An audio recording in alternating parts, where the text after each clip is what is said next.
11 படத்தை பற்றி பார்க்கலாம் மக்களே. வேறு லெவல் படம். ஸோ ஸ்கிப் பண்ணாமல் பாருங்கள். சென்னையில் தொடர்ந்து பல இடங்களில் கொலை நடந்துகிட்ருக்கு. கொலை பண்ணப்படுறவங்க எல்லாமே தலையில் ஷூட் பண்ணப்பட்டு எரிக்கப்படுறாங்க. இந்த கேஸை விசாரிக்க ஏசிபி ரஞ்சித்குமார் வராரு. அவருக்கு ஹெல்ப்பாக எஸ்ஐ மனோகரும் இருக்கார். ஆனால் இவங்களால் ஒரு சின்ன துப்பு கூட கண்டுபிடிக்க முடியலை. ஏன்னா கொலைக்காரன் அவ்வளோ தெளிவாக எல்லாத்தையும் பண்ணிட்டு போகிறான். என்ன பண்ணுறதுன்னு யோசிச்சுட்டு இருக்கும்போது அதே மாதிரி 3வது கொலையும் நடக்குது. இது போலீஸுக்கு ஒரு பெரிய தலையீடியாக இருக்குது. அந்த நேரம் பார்த்து ஒரு நாள் நைட்டு இன்ஸ்பெக்டர் ரஞ்சித்குமாருக்கு ஒரு கோல் வருது. ஸோ அந்த கோலுக்காக போகும்போது ஆக்சிடெண்ட் ஆகி அவர் கோமாவுக்கு போயிடுறாரு. அப்புறமா இந்த கேஸை விசாரிக்க அசிஸ்டன்ட் கமிஷனர் அரவிந்தன் வராரு. அரவிந்தன் பற்றி சொல்லணும்னா அவர் ரொம்ப ஆக்டிவான ஒரு போலீஸ் அதிகாரி. என்ன பிரச்சனையாக இருந்தாலும் என்ன கேஸாக இருந்தாலும் கண்டுபிடிச்சிடுவார். அப்படி ஒரு பிரைன் பவர் உள்ள ஒரு ஆள். இவருக்கு ஹெல்ப்பாக எஸ்ஐ மனோகரும் இருக்கார். ஸோ ஃபஸ்ட்டு இவங்களால் எந்த தடயத்தையும் கண்டுபிடிக்க முடியும். ஸோ அந்த நேரம் பார்த்து இவங்களுக்கு ஒரு தடயம் கிடைக்கிது. என்னென்னா, ஒரு போடியோட காலில் ஒரு பிளேட் வச்சுருக்காங்க. அதாவது ஏற்கனவே ஆக்சிடெண்ட் ஆகி ஆப்ரேஷன் பண்ணியிருக்காங்க. ஸோ அந்த பிளேட் மேனுஃபேக்சர் கம்பெனிக்கு போய் அது எங்கே வச்சாங்கன்னு தேடி ஆராயிறாங்க.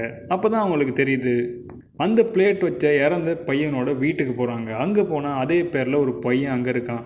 ஸோ அவன் கால்லையும் பிளேட் வச்சுருக்கு. ஸோ அவனுக்கு ஒன்றும் ஆகலைன்னு சொல்கிறான். ஸோ வெறுங்கையோட போலீஸ் திரும்ப வந்துடுறாங்க. அப்புறமா ஒரு பொண்ணும் அதே மாதிரி இறந்து கிடக்கா, போடி எரிக்கப்பட்டிருக்கு. அக்கம் பக்கத்தில் விசாரிக்கிறப்போ அவருடைய ஸ்கூட்டியை 2 நாளைக்கு முன்னுக்கு ஒரு கடையில் ரிப்பேரை கொடுத்துருக்கா. ஸோ அந்த நம்பர் பிளேட்டை வச்சு அவள் பேரையும் அட்ரஸையும் கண்டுபிடிச்சி வீட்டுக்கு போனால் அதே பேரோட அந்த பொண்ணு வீட்டில் இருக்கா. போலீஸுக்கு சந்தேகமாகி வீடை சர்ச் பண்ண போகிற அதிர்ச்சி ஆகுறாங்க. என்னென்னா, அவங்க ட்வின்ஸு. ஸோ போலீஸ்க்கு சந்தேகம் வந்து அந்த பிளேட் வச்ச பையனையும் கூப்பிட்டு விசாரிக்கையில் தெரிய வருது, அவனும் ட்வின்ஸு. ஸோ சம்மந்தப்பட்ட 2 பேரையும் கூட்டிகிட்டு வந்து ஒன்றா இன்ட்ரடியூஸ் பண்ண வைக்கிறாங்க. அப்போ தான் இவங்களுக்கு ஒரு விஷயம் புரியுது. அவங்க 2 பேரும் சின்ன வயசில் ஸ்கூலில் ஒன்றா படித்தவங்க. அவங்க கிளாஸில் 11 ட்வின்ஸ் படிச்சிருக்காங்க. அதில் 2 ட்வின்ஸ் தான் இவங்க. ஸோ இதுக்கு முன்னுக்கு இறந்தவங்களும் ட்வின்ஸில் உள்ள ஒரு பார்ட்னர் தான் அப்புறம் போலீஸ்க்கு தெரிய வருது. இன்னொரு விஷயம் என்னன்னா, அந்த சைக்கோ கொலைக்காரன் இவங்களோட பார்ட்னரை கடத்தி கொண்டு போய் வச்சுட்டு இவங்க கையாலே அவங்கள கொலை பண்ண வச்சுருக்கான். அதை வீடியோ ஃபுட்டேஜும் எடுத்து இது வெளியே சொன்னால் இந்த ஃபுட்டேஜை ரிலீஸ் பண்ணிடுவேன்னு இவங்களும் மிரட்டி வச்சுருக்கான்.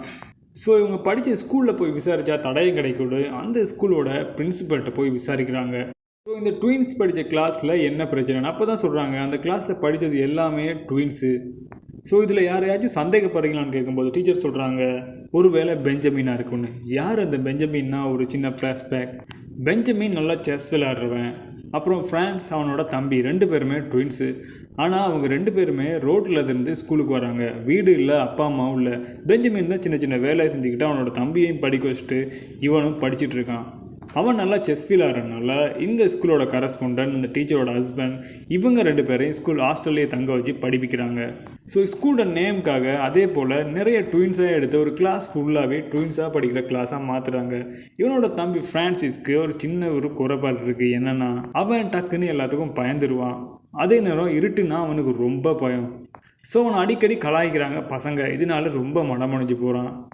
இவன் இருட்டுனா பயன்ற விஷயத்தை தெரிஞ்சுக்கிட்டான் அந்த கிளாஸ் உள்ள ஃப்ரெண்ட்ஸு. பெஞ்சமின் இல்லாத நேரம் பார்த்து ஃப்ரான்சிஸை லேபுக்குள்ளே போட்டு மூடி லைட் ஆஃப் பண்ணிடுறாங்க.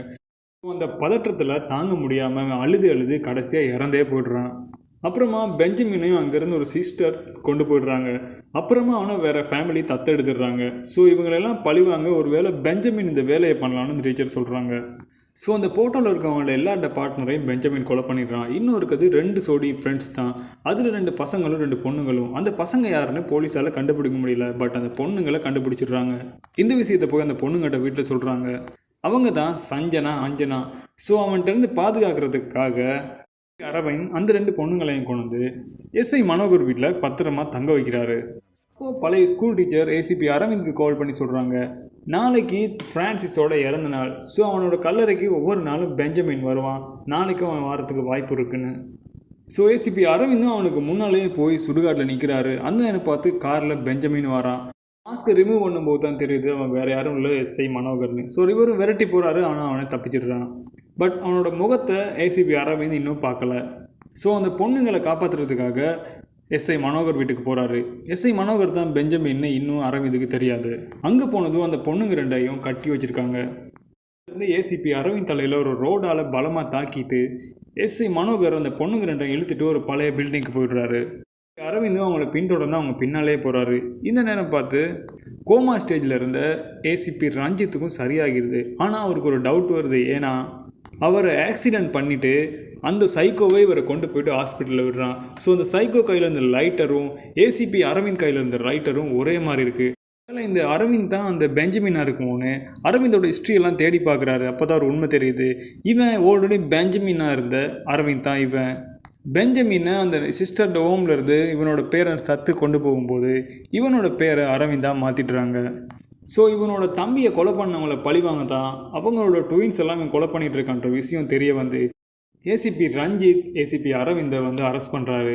அப்புறம் இதுக்கிடையில் எஸ்ஐ எப்படி வந்தார்னா, அவனுக்கு பெஞ்சமினா கால் பண்ணி நான் சொல்கிறதெல்லாம் செய்யாட்டி அவனோட பையனை கொன்னுருவேன்னு இதெல்லாம் செய்ய வச்சேன், ஸோ அவனுக்கும் இதுக்கும் எந்த சம்மந்தம் இல்லைன்னு ஏசிபி அரவிந்தை சொல்லிடுறாரு.